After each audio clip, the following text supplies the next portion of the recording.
Estamos de volta e vamos fazer um giro pelas turmas do TST.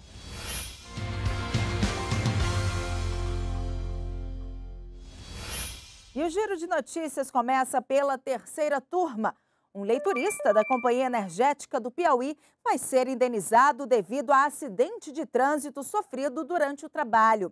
Em primeiro e segundo grau, a indenização tinha sido negada. O entendimento foi de que a condenação da empresa dependeria da comprovação de culpa no acidente.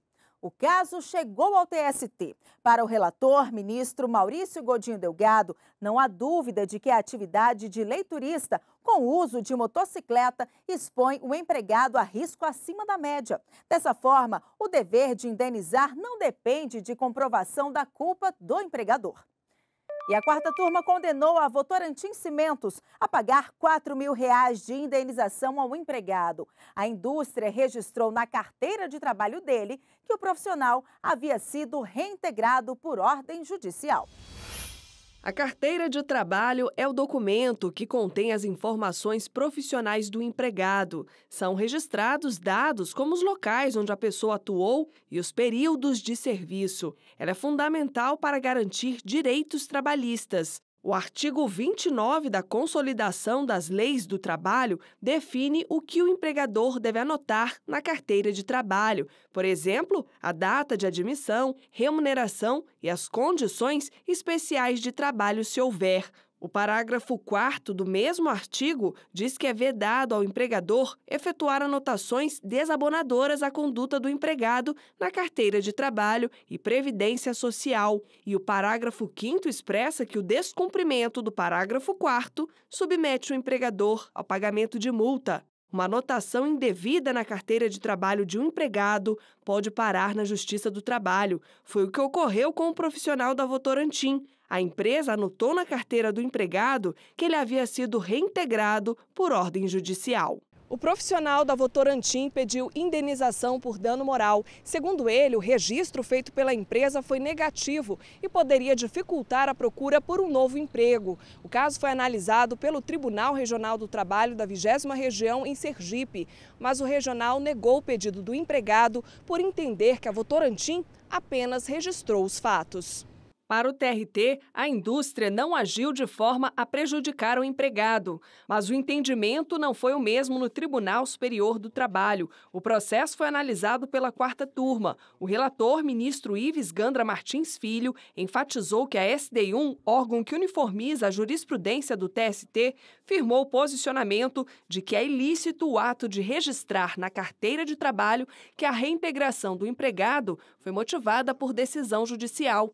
No julgamento, o relator citou diversos precedentes da SDI1 e das turmas do TST e concluiu que cabe indenização por dano moral. A quarta turma acompanhou o voto do relator. Com a decisão, a Votorantim vai ter que pagar R$ 4.000 de indenização ao empregado. A Itaipu Nacional não vai indenizar uma empregada excluída de lista de promoção por ter aderido ao programa permanente de demissão voluntária. A decisão é da quinta turma.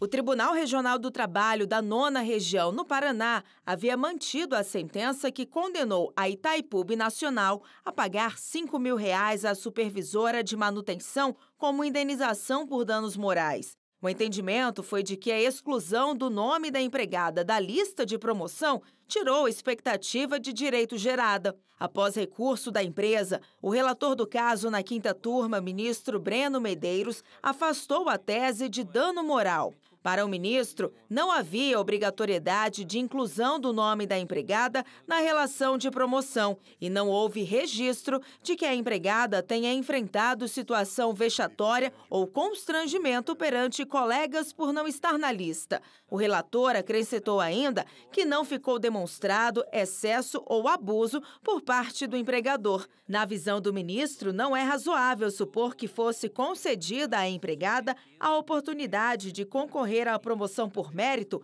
perto de ser dispensada em virtude da adesão ao programa de demissão voluntária. O giro de notícias segue agora para a oitava turma. Um empregado comissionado da Companhia Brasileira de Trens Urbanos não conseguiu o direito à estabilidade provisória acidentária. Inicialmente, o pedido dele havia sido aceito pelo TRT em Minas Gerais.